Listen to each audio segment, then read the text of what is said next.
नमस्कार, स्वागत है आपका केशव टाइम्स में। मैं हूं आपके साथ स्वाति सिंह। चलिए बढ़ते हैं अब खबरों की ओर।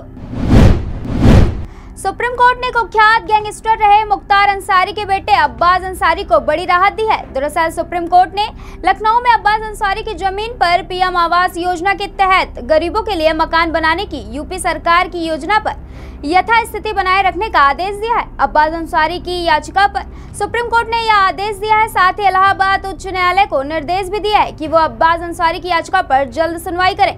गौरतलब है कि साल 2020 में लखनऊ विकास प्राधिकरण ने कुख्यात गैंगस्टर मुख्तार अंसारी की जमीन को अवैध मानते हुए बुलडोजर चला दिया था। यह जमीन कथित तौर पर मुख्तार अंसारी के बेटे के नाम पर है, जिनमें अब्बास अंसारी भी शामिल है। इस जमीन पर उत्तर प्रदेश सरकार की पीएम आवास योजना के तहत गरीबों के लिए आवास बनाने की है। इसके खिलाफ अब्बास अंसारी ने सुप्रीम कोर्ट में याचिका दायर की है। न्यायाधीश सूर्यकांत और न्यायाधीश एन कोटेश्वर सिंह की पीठ के समक्ष अब्बास अंसारी की ओर से पेश हुए वरिष्ठ वकील कपिल सिब्बल ने दलील दी है कि जमीन पर कब्जे से संबंधित याचिका इलाहाबाद उच्च न्यायालय की खंडपीठ के समक्ष सूचीबद्ध है, लेकिन उच्च न्यायालय ने अभी तक जमीन पर सरकारी निर्माण पर अंतरिम रोक नहीं लगाई है। पिछले साल 21 अक्टूबर को सुप्रीम कोर्ट ने उच्च न्यायालय से अब्बास अंसारी की याचिका पर जल्द से जल्द सुनवाई करने को कहा था। गुरुवार को जब अब्बास अंसारी की याचिका पर सुनवाई हुई तो कपिल सिब्बल ने पीठ को बताया कि उनके आदेश के बावजूद इलाहाबाद उच्च न्यायालय ने अभी तक याचिका पर सुनवाई नहीं की है। इस पर सुप्रीम कोर्ट की पीठ ने कड़ी नाराजगी जाहिर की है।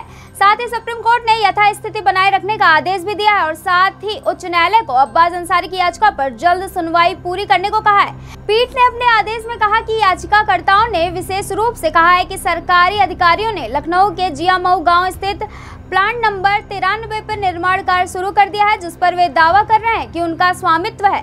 अदालत ने कहा यदि तीसरे पक्ष को इस जमीन पर अधिकार दे दिया गया तो इससे याचिकाकर्ता को वो नुकसान होगा जिसकी भरपाई नहीं हो सकेगी।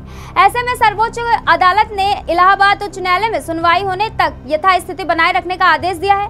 अब्बास अंसारी ने याचिका में दावा किया है कि उनके दादा ने जियामऊ में एक भूखंड में हिस्सा खरीदा था, जिसे 9 मार्च 2004 को पंजीकृत कराया गया था।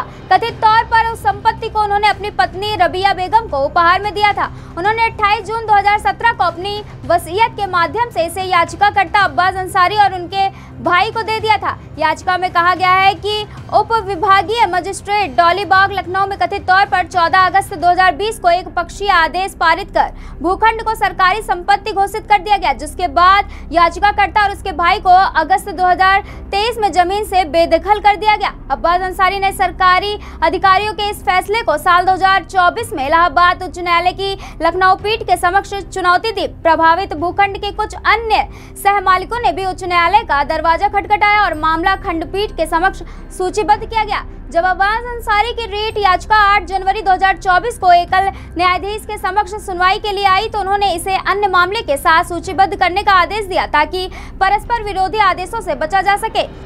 अब्बास अंसारी ने तर्क दिया कि उनकी रिट याचिका को बार बार खंडपीठ के समक्ष सूचीबद्ध किया गया है, लेकिन उनके पक्ष में कोई अंतरिम रोक नहीं लगाई गई, जबकि अन्य याचिकाकर्ताओं को राहत दी गई है। याचिका में कहा गया कि अधिकारियों ने याचिकाकर्ता के भूखंड पर कब्जा करने के बाद प्रधानमंत्री आवास योजना के तहत कुछ आवासीय इकाइयों का निर्माण शुरू भी कर लिया है।